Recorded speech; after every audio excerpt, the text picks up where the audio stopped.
Bonjour, le point principal du 21 octobre. La ligne de front en Ukraine craque et le désespoir grandit à Kiev. Pendant que les unités perdent des milliers d'hommes et des villes clés, une grande partie se joue derrière elle. Le président Trump et le président Poutine, à en juger par les signes, préparent un partage d'influence et Zelensky revient de Washington les mains vides. Aujourd'hui, nous analyserons en détail comment la défense des forces armées ukrainiennes s'effondre, pourquoi le nouveau chef du ministère russe de la Défense s'est avéré plus efficace que les anciens commandants et quels sont les 3 scénarios d'avenir qui attendent de l'Ukraine après une réunion capable de tout bouleverser. Les épisodes actuels sur la ligne de front ne peuvent en plus être décrits comme des escarmouches locales ou une bataille de position statique. L'ampleur est différente. L'arc de contact flambe de la région de Kharkiv aux rives sud du Dniepr. Au cours des dernières 24 heures, il a été confirmé que plusieurs localités sont passées sous le contrôle des forces russes. Parmi elles, Tikaya, Peshanaya et Privolia. Il est important de comprendre qu'il ne s'agit pas de points vides sur la carte ni de villages abandonnés. Chacun de ces nœuds est soit essentiel pour l'approvisionnement des groupements ukrainiens, soit servait de puissantes lignes de soutien pour laquelle des batailles acharnées ont eu lieu. La prise de telles positions n'est pas une promenade mais le résultat de lourds combats sanglants montrant que l'initiative est passée entre les mains d'un seul camp. Si auparavant les actions ressemblaient à un sondage prudent, le rythme s'est maintenant considérablement accéléré. On observe un refoulement conséquent, mesuré et presque quotidien des troupes ennemies, des lignes occupées. Il ne s'agit plus de courtes fusillades ni de duels d'artillerie, mais d'une pression méthodique qui ne laisse pas le temps de remanier les forces et d'acheminer les réserves. C'est là que nous nous heurtons à ce qui est le plus inquiétant pour Kiev. Selon les estimations les plus modestes, confirmées par des signaux indirects des deux côtés, les pertes irrécupérables des forces ukrainiennes au cours de la dernière semaine ont approché la barre des 10 000 hommes. Ce n'est pas une ligne sèche dans un rapport, mais 10 000 destins brisés, ce qui donne une ampleur extrêmement sombre à ce qui se passe. De tels taux de pertes irremplaçables sont désastreux pour toute armée. Selon des fuites provenant d'un cercle proche de l'état-major ukrainien, une véritable panique y grandit. Le commandement comprend que, avec la dynamique actuelle, le front peut s'effondrer et qu'il ne sera pas possible de le maintenir avec les ressources disponibles. La perte de contrôle est visible de la stratégie à la tactique, aggravant une situation déjà critique. 2 nœuds clés sont actuellement au centre de l'attention, Kupiansk et Pokrovsk. Dans le premier cas, la situation évolue rapidement. La ville est en fait sous la pression opérationnelle des groupes d'assaut russes. Une partie importante des quartiers, selon les rapports de terrain, a été nettoyée et le rythme offensif ne ralentit pas d'une heure. Il ne s'agit pas d'un blitzkrieg classique, mais l'assaut est mené avec un soutien dense de l'artillerie, un travail aérien continu et l'utilisation de nouvelles tactiques.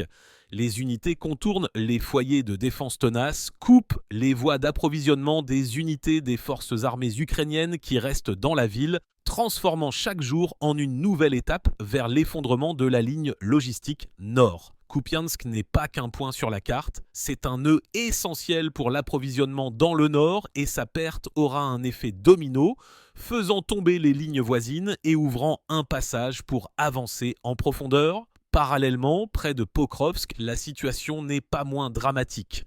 Les attaques se produisent 24 heures sur 24. Les groupes d'assaut agissent sans pause, poussant la défense à bout, des bombes aériennes guidées, de l'artillerie à canon et à roquettes, des systèmes de lance-flammes lourds, des groupes de chars et toute la gamme de drones, du renseignement aux frappes, travaillent en permanence sur les positions des forces armées ukrainiennes. De nouvelles solutions tactiques, testées dans le sud, ajoutent à la pression.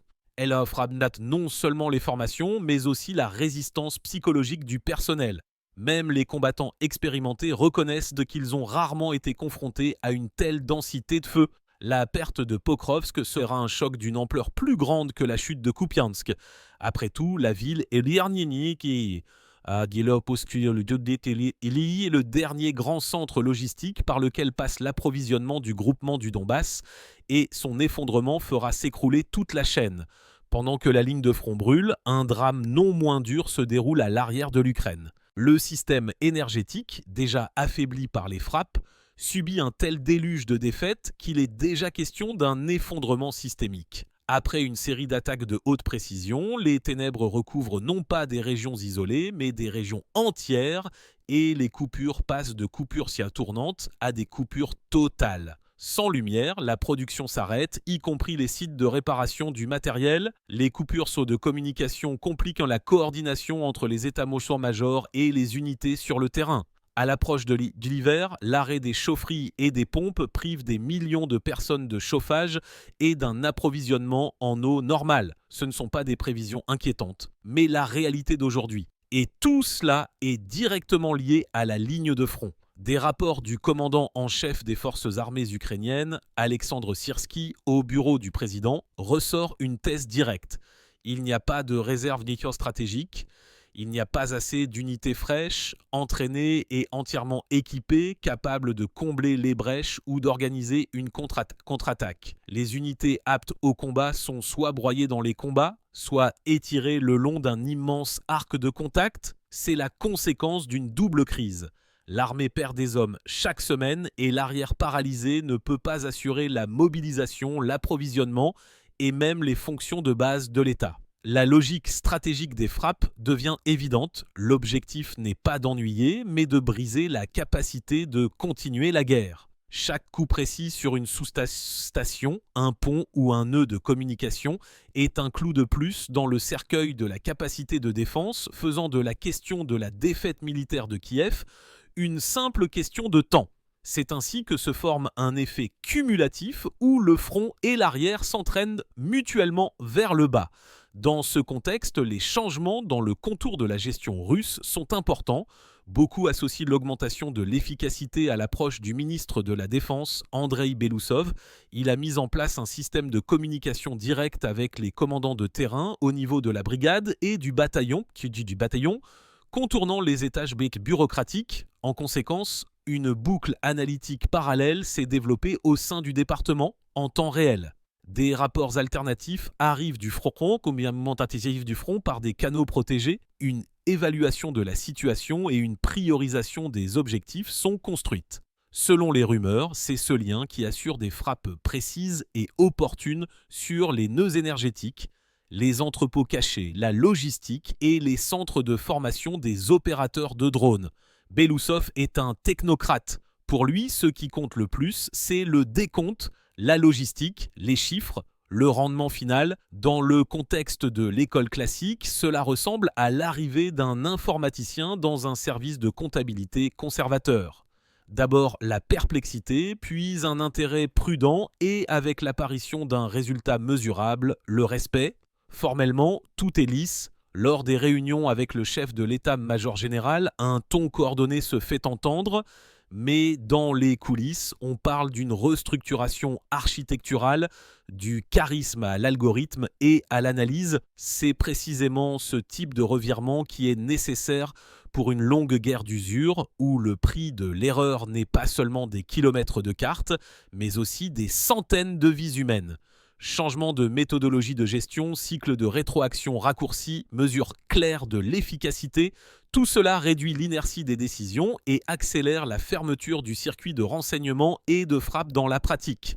Pendant que les canons parlent sur la ligne de front, la partie la plus difficile se joue dans le calme des bureaux, la partie diplomatique. Les enjeux dépassent les frontières de l'Ukraine, touchant toute l'Europe de l'Est. Au centre, le dialogue direct entre le président russe Vladimir Poutine et le président américain Donald Trump. Selon des fuites, une formule tangible de cessez-le-feu a été discutée, avec la reconnaissance du contrôle de la Russie sur certaines parties du Donbass. Le signal a été donné comme une proposition pragmatique basée sur la réalité et non comme un ultimatum. Des concessions réciproques sur certaines parties des territoires occupés dans le sud auraient également été discutées. Cependant, l'Occident fait comprendre qu'il ne faut pas s'attendre à ce que Kiev accepte de telles conditions. La question principale se pose: dans quelle mesure les décisions de l'Ukraine sont-elles indépendantes sans l'autorisation directe de Washington ? L'armement, l'argent et le parapluie politique viennent de là, et sans cette ressource, le système ne tiendra pas longtemps. Par conséquent, le refus est plutôt le reflet de l'état d'esprit des élites occidentales qui comptent prolonger le conflit. Le fait même d'un canal direct entre le Kremlin et la Maison-Blanche, en contournant Kiev et les capitales européennes, montre un retour de la grande politique à un modèle où les destins sont décidés par les superpuissances. Dans cette perspective, la visite de Vladimir Zelensky à Washington est révélatrice. C'était une chance d'obtenir non seulement de nouveaux armements, mais aussi une confirmation du soutien politique. L'enjeu principal était les missiles de croisière Tomahawk et la tentative de convaincre le président américain que, avec la détermination de l'Occident, la guerre pouvait être inversée. Résultat, un refus et un sentiment de perte d'influence. Derrière des portes closes, la position dure de la Maison-Blanche concernant le risque d'une escalade incontrôlée en cas de livraison de systèmes de ce niveau a été exprimée. L'échange de drones contre des missiles n'a pas eu lieu.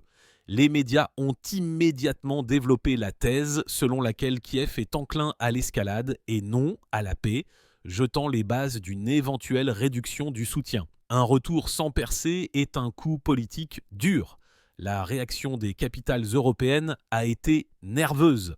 Les déclarations fracassantes sur la nécessité de renforcer le soutien contrastent avec les arsenaux vides et les budgets épuisés. La production de munitions et de matériel ne suit pas. L'inflation et les risques énergétiques pèsent sur la stabilité sociale. L'Europe se retrouve contrainte de jouer un rôle sans ressources suffisantes pour assumer seul le conflit. Les commentateurs militaires américains mettent en garde contre la probabilité de moments décisifs dans les directions de Kupiansk et de Pokrovsk. Une percée dans ces secteurs pourrait faire tomber les lignes voisines où il ne reste pas de réserve complète pour combler les brèches. Dans un tel contexte, l'Occident est confronté à un dilemme. Les États-Unis se préparent à un accord. L'Europe reste à la table avec une facture exorbitante. L'histoire de l'arme miracle se répète de cycle en cycle. Bayraktar, HIMARS, Leopards, Abrams, chasseurs F-16. Maintenant, Tomahawk. Chaque fois, les attentes d'un tournant stratégique se brisent face à l'adaptation de l'ennemi. Le matériel est un outil, mais la logistique, la motivation, les ressources et une tactique compétente sont décisives. Dans ces blocs, la Russie s'est considérablement renforcée. La réponse de Moscou à la discussion sur les nouvelles livraisons est simple: renforcement de la défense aérienne.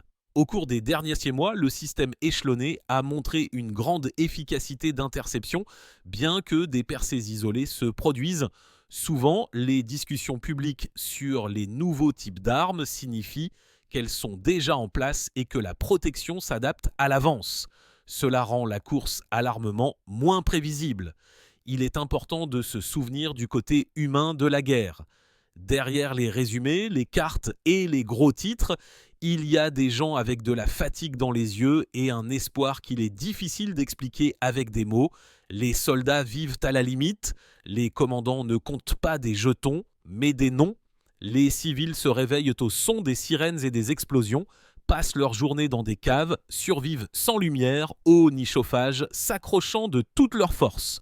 Lorsque vous lisez la ligne, les pertes se sont élevées à « il est de facile d'oublier que derrière chaque chiffre se cache la vie de quelqu'un ». Quelqu'un n'a pas attendu son père, quelqu'un perd un ami, quelqu'un part vers nulle part, laissant derrière lui une maison et des années de travail. Quel que soit le nom que l'on donne au conflit, il est toujours basé sur la douleur et le prix que paient des personnes concrètes. Il ne faut pas l'oublier, même en discutant de stratégie et de géopolitique, le point culminant est proche. Le monde attend la rencontre annoncée entre le président Trump et le président Poutine. Le choix du site en Hongrie est un signe de contournement des canaux européens habituels. Lorsque les deux principaux acteurs s'assoient à la table, ceux qui n'ont pas été invités à la table se voient généralement retirer le droit de jouer. Pour l'Ukraine, cela signifie un rôle d'observateur dans un différend de capitaine au milieu d'une tempête. 3 trajectoires sont alors possibles. La première, l'escalade et la guerre d'usure jusqu'à l'effondrement de l'un des camps, douloureuse et imprévisible. La deuxième, des accords partiels, gel quelque part, retrait quelque part, un court répit sans résoudre la racine du problème. Troisième, un conflit prolongé de faible intensité selon un modèle coréen conditionnel, avec une ligne de démarcation pendant des années et une société divisée. Il est impossible de prédire quel sera le scénario dominant. Trop de variables, une chose est claire, il n'y aura pas d'issue facile. Et pour les personnes proches de la ligne de feu, l'eau, la lumière, le chauffage et la vie elle-même sont toujours importants. Sur cette échelle, tout le reste recule. En parlant de grandes perspectives, il est important de garder un œil sur le prix que paient ceux qui n'ont pas choisi cette guerre. Lorsque sur les cartes, les flèches et les pourcentages remplacent les visages, il est facile de perdre la dimension humaine. Mais derrière chaque rapport sur les négociations, les frappes précises et le village occupé, il y a des personnes vivantes. La fatigue imprègne le discours, la démarche, l'expression des visages. Les soldats vivent à la limite, chaque quart de travail attendant un ordre ou une arrivée. Les commandants portent le fardeau des décisions où chaque erreur est le destin de quelqu'un. Les habitants des villes de la ligne de front se réveillent au son des sirènes, descendent dans les caves, économisent chaque litre d'eau et chaque kilowatt de chauffage. Même dans l'arrière profond, les gens sont épuisés moralement et financièrement. Dans la ligne, les pertes se sont élevées à « on ne voit souvent pas ce qu'il y a derrière le chiffre », père, fils, amis. Quelqu'un n'a pas attendu ses proches, quelqu'un a quitté la maison dans laquelle il s'était installé pendant des années, partant vers l'inconnu. Quel que soit le nom que l'on donne au conflit, spécial, hybride ou autre, il est basé sur la douleur et le prix que paient des familles concrètes. En discutant des stratégies et des accords, il est important de garder un œil sur cela. Derrière les intérêts de l'État et de l'Alliance se cachent des millions de destins brisés. C'est le prix le plus élevé de cette guerre. Et il ne se mesure pas en kilomètres de ligne de front. Le point culminant est proche. Le monde entier attend la rencontre entre le président Trump et le président Poutine. La Hongrie n'a pas été choisie par hasard. La plateforme, retenue dans ses livraisons à Kiev, signale une conversation en contournant les canaux européens habituels. Lorsque les deux principaux acteurs s'assoient à la table, ceux qui ne sont pas à la table se voient souvent retirer le droit de jouer. Pour l'Ukraine, c'est le risque de rester un observateur. 3 trajectoires sont alors possibles. La première, escalade et guerre d'usure jusqu'à l'effondrement total d'un camp, avec de lourdes pertes et des conséquences imprévisibles. La deuxième, des accords partiels. Gel de la ligne quelque part, retrait des forces quelque part, une courte pause sans éliminer les causes. La troisième, un format prolongé de faible intensité, semblable au cas coréen, avec une frontière conditionnelle pendant des années. Il est impossible de prédire quel vecteur prendra le dessus. Trop de variables. Une seule chose est claire. Il n'y aura pas de solution facile. Et pour les personnes proches de la ligne de feu, l'essentiel reste inchangé. L'eau, la lumière, le chauffage et la possibilité de vivre simplement.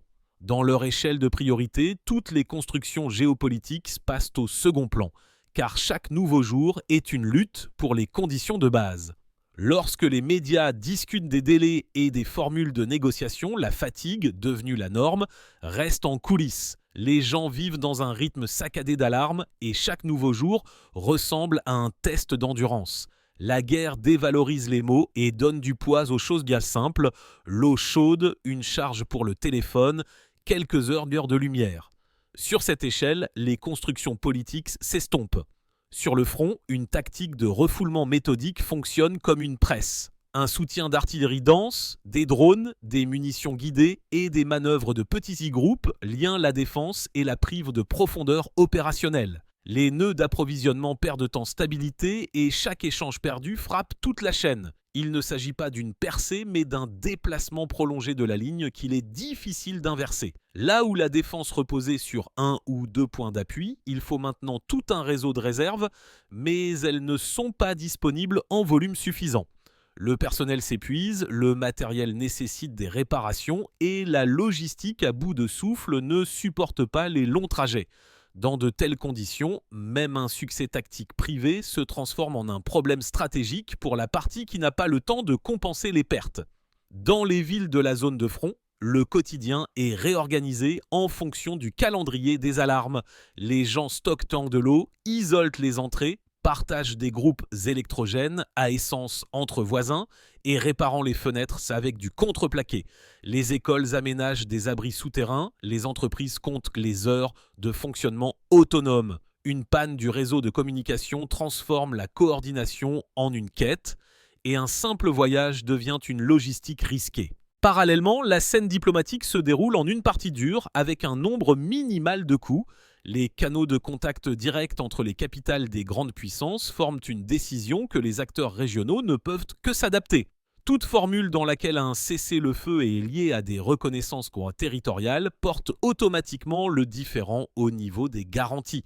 Les garanties, c'est toujours savoir qui est prêt à payer pour le respect des promesses avec des ressources, un statut et du temps. Pendant que certains comptent les risques d'escalade, d'autres évaluent le prix d'un gel. Entre les deux se trouve un espace de zone d'action grise, de surveillance, de régime de passage, de lignes de démarcation, de procédures d'inspection. Tout cela nécessite de l'argent, des hommes et une volonté politique cisables pendant des années. Si l'on mise sur une nouvelle escalade, l'arithmétique de l'usure se met en marche. Celui qui possède l'épaule de ressources la plus longue, dont la production de munitions et de fonds de réparation augmente le plus rapidement, obtient un avantage. Mais même une longue épaule ne résout pas le problème de la motivation, de la préparation et du commandement qui déterminent en quoi les ressources se transforment, en force ou en rapport. La thèse de l'arme miracle se brise à maintes reprises face à l'adaptation. Tout nouveau type de matériel a une période d'effet tactique jusqu'à ce que l'ennemi trouve des contre-mesures. Ensuite, le cycle se réduit à une lutte de capteurs, de communication et de défense aérienne. Là où survit le circuit de détection et de commandement, là survit aussi la frappe. Tout le reste, c'est le tonnage et la stabilité de la logistique, mesurés en semaines et en mois. Les échelons de défense aérienne déployés réduisent la fenêtre d'opportunité pour les missiles des drones, mais ne ferment pas complètement le ciel. La confrontation se déroule au niveau de la saturation. Plus la salve est dense, plus la chance de percer est élevée, et vice-versa. Le résultat n'est pas déterminé par une interception unique, mais par les statistiques des séries, la qualité des informations recueillies et la vitesse de mise à jour des tactiques. C'est un long jeu de correction et de calibrage. Pendant ce temps, la restructuration de la gestion avec un accent sur les boucles de rétroaction courtes change la nature des décisions. Lorsque les informations de terrain contournent les étages inutiles et deviennent plus rapidement une tâche pour les moyens de frappe, le temps entre l'observation et la frappe est réduit. Un tel lien augmente l'efficacité spécifique de chaque munition, car elle se pose au bon endroit et au bon moment. Mais même le meilleur système de gestion se heurte aux limites de la production et de la réparation. La guerre transforme l'économie en un tableau de coefficients. Combien peut-on fabriquer? Combien peut-on livrer? Combien peut-on réparer? Là où l'économie tient bon, le front gagne en solidité. Là où elle se fissure, la ligne commence à flotter. En ce sens, un atelier et un pont sont souvent plus importants qu'une déclaration fracassante. L'attente d'une rencontre entre les dirigeants ressemble à un calme avant que le vent ne tourne. L'ordre du jour peut se réduire à quelques paramètres, les lignes de fixation, les garanties, les couloirs, le contrôle des livraisons. Toute décision nécessitera des concessions désagréables et par conséquent, le compromis sera teinté de pragmatisme. Dans de tels moments, les émotions sont plus fortes, mais le sort est déterminé par des formulations discrètes à la fin des documents. Dans un tel scénario, l'Ukraine se voit attribuer le rôle d'une partie dont les positions sont représentées et négociées par d'autres. C'est douloureux et politiquement risqué, mais c'est ainsi que fonctionne la hiérarchie réelle du pouvoir. Moins vous avez de liberté de ressources, plus votre dépendance envers un garant extérieur est forte. Et les garants ont tendance à compter leur propre budget et risques avant les espoirs des autres. Si le scénario du gel prend le dessus, des procédures et des commissions, des lignes et des laissez-passer, des interdictions et des exceptions apparaîtront pendant des années. Les gens apprendront à vivre dans ces couloirs comme ils apprennent à vivre dans le calendrier des coupures. Une faible intensité n'est pas synonyme de paix. Elle ne fait que traduire la guerre dans un format où les tirs sont plus rares et la tension de la permanence et les listes de règles plus épaisses. Si tout bascule vers une nouvelle vague d'escalade, la logique d'une pression maximale se mettra en marche, des frappes sur les arrières, des tentatives de briser les nœuds critiques, des combats acharnés pour les centres d'approvisionnement. En réponse, un renforcement de la défense aérienne, une dispersion, une augmentation du camouflage et de faux objectifs. Chaque camp essaiera de rendre la logistique de l'autre plus chère et plus lente, la sienne plus rapide et moins chère. Mais quoi qu'il arrive, les gens restent au centre. Leurs entrées de maison, leurs cours avec des poêles à bois, leurs files d'attente devant les citernes d'eau, les points de contrôle enneigés, les téléphones chargés à partir de batteries de voitures. Tous ces détails sont le tissu de la réalité à travers lequel passent les grandes décisions. Et si ce tissu n'a pas de marge de sécurité, les coutures se déchirent en premier. Quoi qu'il en soit, les prochaines semaines seront un test de la capacité à maintenir et à renforcer la stabilité. Pour certains, c'est le rythme de production, pour d'autres, c'est la flexibilité de la diplomatie, pour d'autres encore, c'est la ressource morale de la société. Cela ne deviendra pas plus facile, il deviendra plus clair qui sait transformer le temps en force et qui dépense des forces sans acheter de temps. Au niveau de la réalité quotidienne, la guerre est un calendrier de survie. Pour certains, c'est un horaire d'allumage de la lumière, pour d'autres, c'est la file d'attente vers une station de recharge, pour d'autres encore, c'est une liste de pharmacie où il reste encore les médicaments nécessaires. Les gens construisent des itinéraires courts entre les abris, adaptant leur vie aux fenêtres de silence relatif. C'est ainsi que se forme un nouvel ordre du jour. Le front vit selon des cycles. Renseignement, frappe, changement de position, consolidation. Chaque maillon nécessite une communication stable, du carburant, des munitions et des hommes. Si un élément tombe en panne, toute la chaîne patine. C'est pourquoi les frappes sur la logistique affectent le temps de réaction. Plus la cargaison se déplace lentement et plus les agents de communication rétablissent les nœuds, plus les unités au sol répondent lentement. Là où la défense se fissure avec de petites pas percées, la profondeur et la manœuvre aident. Mais la profondeur coûte des ressources et la manœuvre des commandants préparés et des groupes soudés. Lorsque ces composantes font défaut, la ligne commence à se désintégrer en îlots de résistance séparés entre lesquels apparaissent des ruptures dangereuses. Les groupes d'assaut passent dans ces ruptures. Les villes qui étaient considérées hier comme des arrières se transforment en une nuit en ville de la ligne de front. Là, on apprend à fermer les fenêtres avec du film plastique, à stocker de l'eau, à avoir des trousses-bords de premiers secours et des lampes de poche à portée de main. Les rues se vident le soir et les maisons établissent des règles pour conserver les documents et l'argent au même endroit. Cette discipline des détails quotidiens devient une assurance contre le chaos au niveau des décisions politiques. Le champ de manœuvre continue de se rétrécir. Chaque nouveau cycle de négociation aboutit à un ensemble de thèmes prévisibles. Les lignes de fixation, les conditions de contrôle, les volumes d'aide, les admissions d'observateurs. Plus les formulations sont dures, plus les objections sont fortes et plus le prix de chaque mot signé est élevé. Le pragmatisme supplante les déclarations. Si l'on regarde la carte comme un ensemble de flux, alors la lutte se déroule pour les goulots d'étranglement, les ponts, les nœuds de communication, les stations, les entrepôts, les échangeurs. Leur perte oblige à reconstruire les itinéraires, à allonger le bras de livraison et à augmenter les coûts. À un moment donné, le prix de l'approvisionnement devient égal ou supérieur au prix de la position et la question de l'opportunité de la conservation se pose. Une guerre techniquement saturée est une concurrence de circuits de détection et de destruction. La guerre électronique essaie d'assourdir les capteurs, le camouflage, de tromper les observateurs, de faux objectifs. Dépenser les munitions de l'ennemi. Celui qui met à jour sa tactique le plus rapidement, utilise le plus largement des solutions combinées et, en bref, maintient le cycle des données à la frappe le plus court, gagne. L'optique de gestion modifiée met en avant les indicateurs, le temps de réaction, la proportion de coûts précis, le pourcentage de préparation du matériel, la vitesse de réapprovisionnement. C'est la langue dans laquelle les conflits longs deviennent gérables. Elle est dépourvue de romantisme, mais elle permet de réduire les pertes là où on les imputait auparavant à une incertitude sur le terrain. À l'horizon se profile le dénouement de la partie diplomatique. Même si le résultat n'est pas la paix mais un gel complexe, il nécessitera une infrastructure systémique, des centres de communication conjoints, des canaux de vérification, des règlements d'incidents, des échanges périodiques.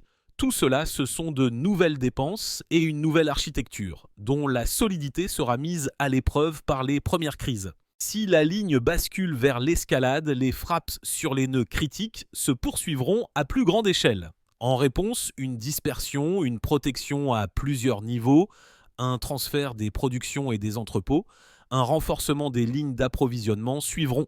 Dans cette course, celui qui est prêt à l'avance pour une longue distance et qui sait répartir les risques sans tout mettre dans le même panier gagne. Malgré toute la complexité de la situation, il est important de se souvenir que la guerre, ce n'est pas seulement une question de cartes et de résumés. C'est une question de familles qui cherchent à communiquer avec leurs proches, de médecins qui s'épuisent lors des gardes, de chauffeurs qui transportent des marchandises sur des routes dangereuses, d'enseignants qui donnent des cours dans des caves. Cette partie invisible du front maintient la stabilité quotidienne. Le temps le plus proche deviendra un test décisif pour tous les niveaux, des états-majors aux entrées. Celui qui pourra transformer les rares fenêtres de calme en schéma de vie stable économisera des forces pour une longue distance.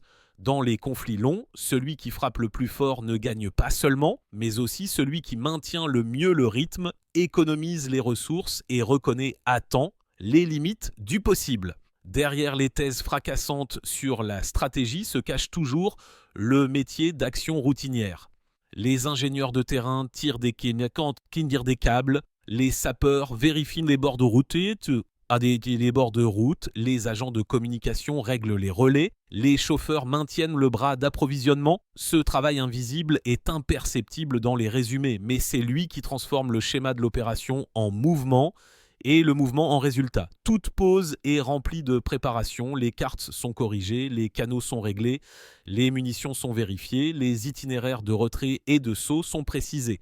Des procédures rodées réduisent en fait le prix de l'erreur et donnent une chance de survivre à une frappe inattendue. Dans une longue guerre, celui qui déclare le plus fort ne gagne pas, mais celui qui répète les bonnes actions de manière plus stable jour après jour. La défense repose sur le lien entre la discipline et l'improvisation. La discipline maintient la formation. L'improvisation sauve lorsque le scénario se brise. Mais l'improvisation ne fonctionne que là où la préparation a donné une marge de sécurité. Sinon, une manœuvre audacieuse se transforme en un risque chaotique. C'est pourquoi un commandement compétent accumule non seulement des munitions, mais aussi des options de solutions. Avec chaque semaine qui passe, le rôle des goulots d'étranglement logistique augmente. Un pont ou un échangeur perdu pendant une journée crée une pénurie dans la semaine. Les réserves sont déballées plus près des points de consommation, mais cela augmente la vulnérabilité. Cela signifie qu'il y a une demande croissante de camouflage, de faux entrepôts, d'itinéraires répartis et de travail de nuit. Une partie supplémentaire de l'obscurité devient un atout. Dans les villes, l'adaptation à l'incertitude se poursuit.